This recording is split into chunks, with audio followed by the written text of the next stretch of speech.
Hey, what's going on everybody? Welcome back to another video. Today I'm going to be talking about Feast 2 Sloppy Seconds. So I chose to review this because I did a review for the first movie, and even though I wasn't a huge fan, the sequel and the third movie came on streaming, so I thought, what the heck? I already reviewed the first movie, you know, maybe I'll enjoy the sequels a little bit more. Um, and yeah, that was not the case for this one. To be 100% honest, I was not a big fan of this movie. It had some some cool stuff going on, but yeah, overall, I was not a huge fan of this. Um, and yeah, now I'm gonna jump into the little plot summary, and then I'm gonna jump into my review. So the movie starts out. You have this biker chick, and she finds the remains of her sister who was killed in the first movie, and she's just extremely angry. She's flipping out. She's kind of like overacting. It's funny, like she's just not selling it as being angry. Like she's like so over the top. I don't know, something about like her delivery. It was just like in the beginning I was like, what the heck? Like this chick's acting is like off, you know? I didn't expect it to be like great acting, but she was overacting like crazy. But anyways, this biker chick, she finds the remains of her sister, and she's just extremely angry. She finds the bartender character from the first movie, and she's like interrogating him.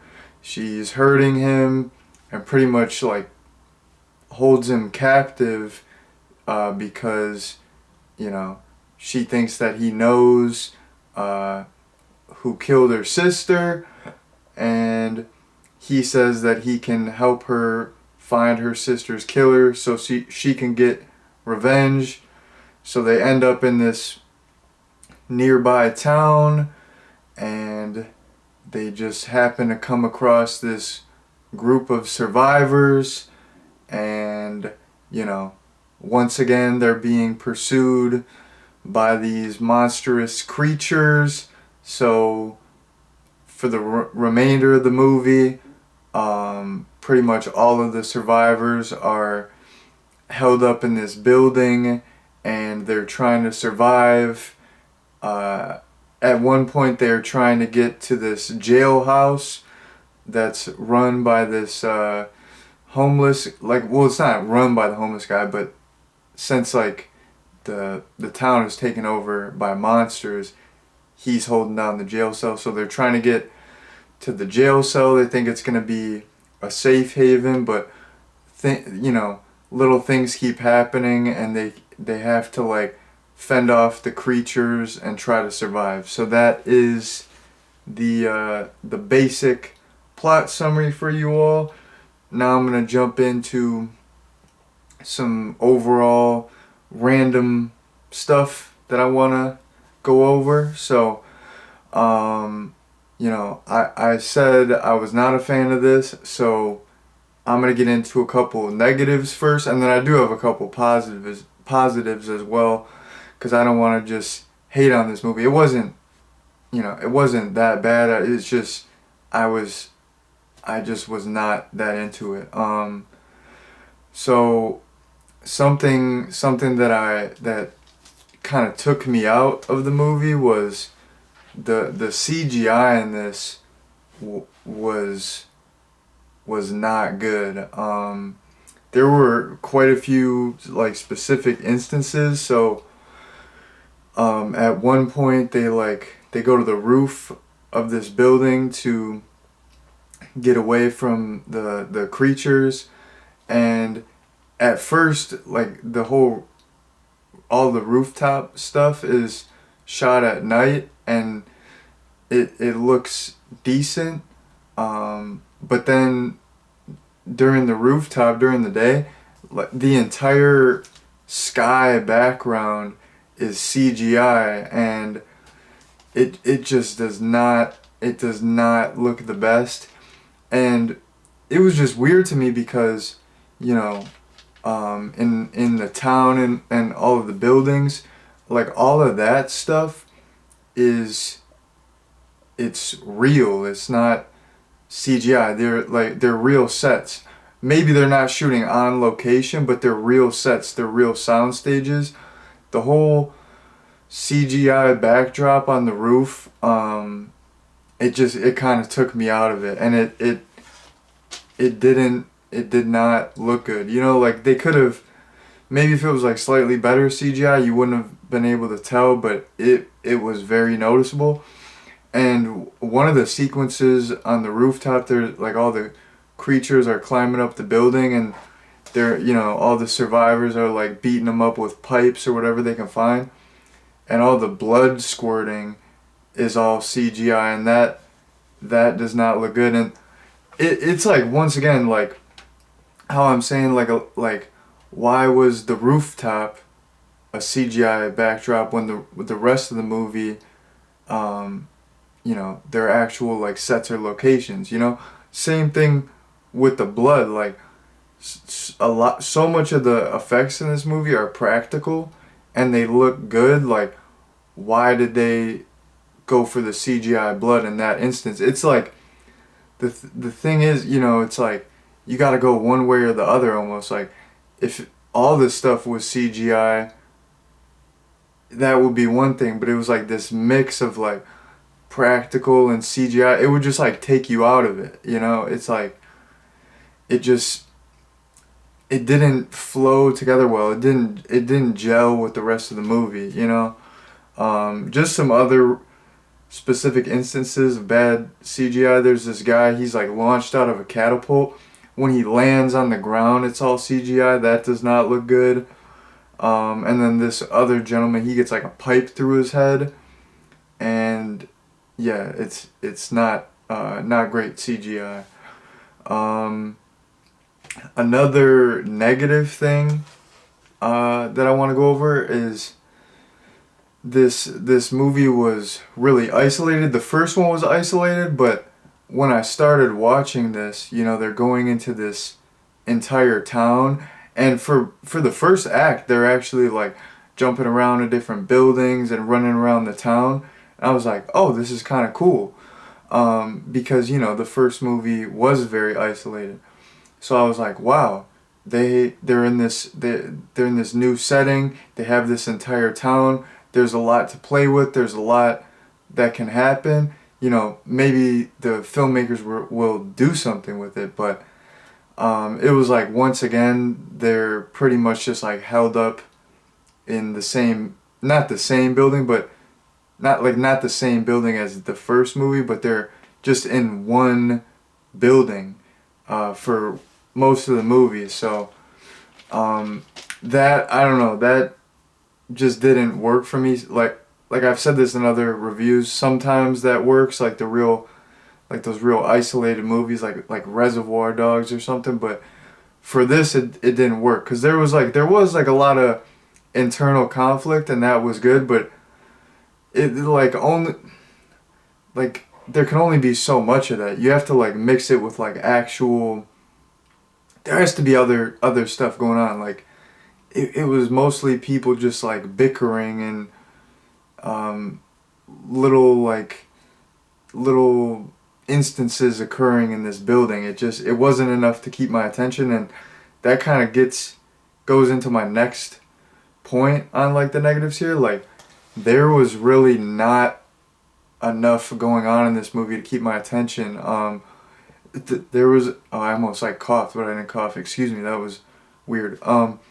There was like that little subplot, like the little revenge subplot, but that didn't really go anywhere. And then there's that whole subplot where they're trying to, you know, get to the jail cell because it's a safe haven, but for the most part, like in the movie, there's really nothing happening. They're just surviving. There's like, little stuff going on. Like they'll dissect one of the creatures, or they'll try to make a key or try to make a catapult. But there's just there is a little bit going on, but there's just not enough going on, and there's not like a clear enough like narrative where I'm just like entertained. Like I'm just like, okay, we got some people in a room fighting, making a catapult. Like, okay, like is this gonna go anywhere? Like a lot of stuff just doesn't really go anywhere, and it's really drawn out, you know.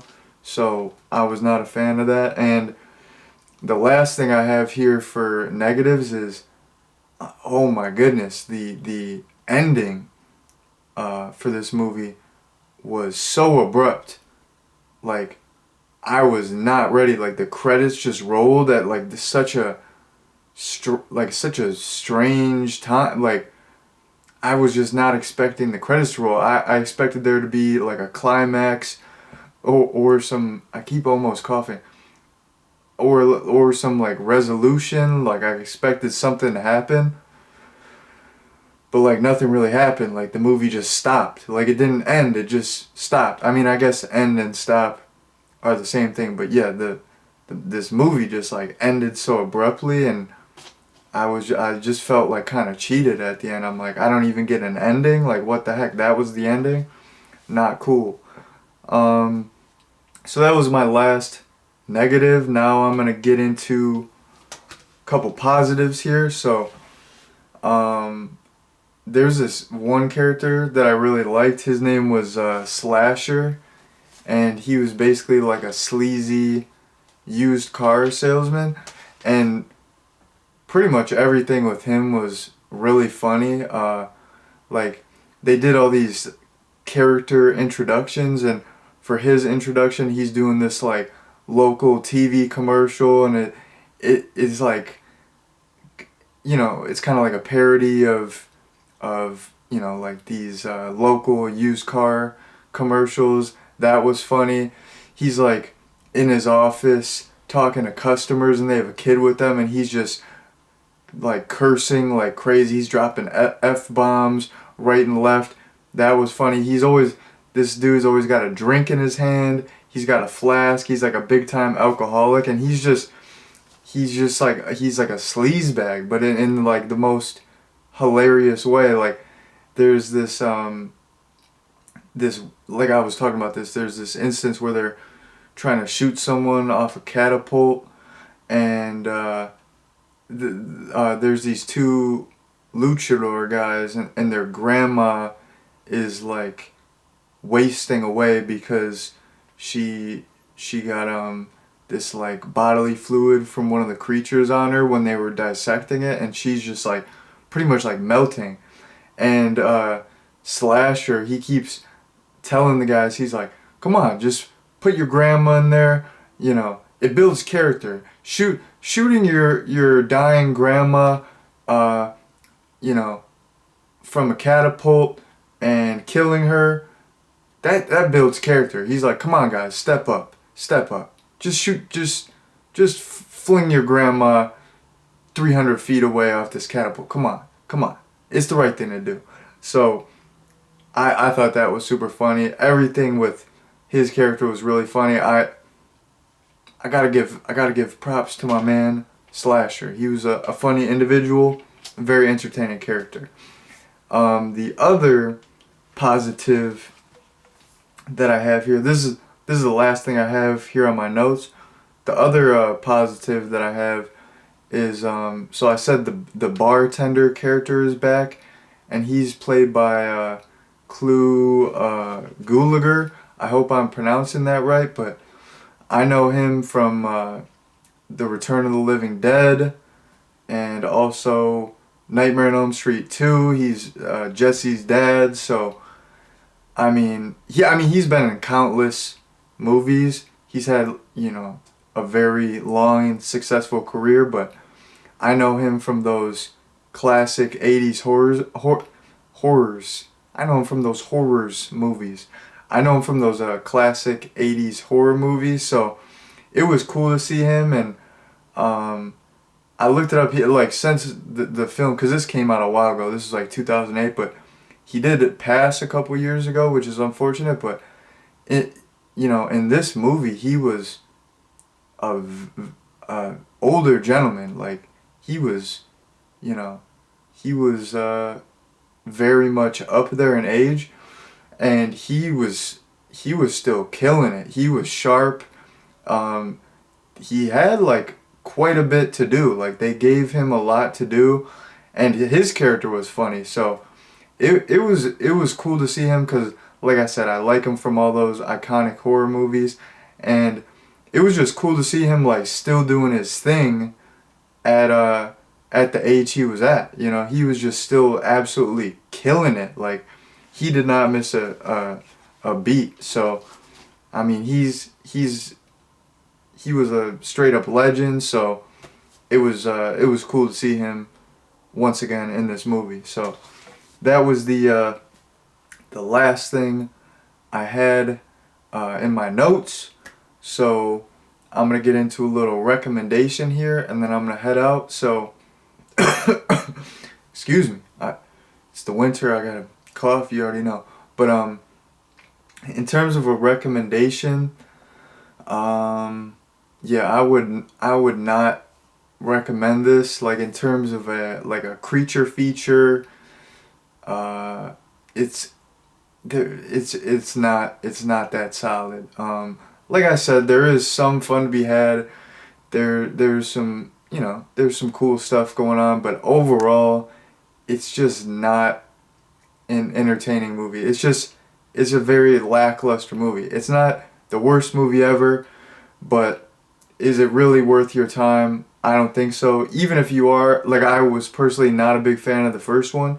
Even if you are a fan of the first Feast movie, I don't think this is really worth checking out. I think you could just stick with the first one and you'd be fine. So that's my little recommendation.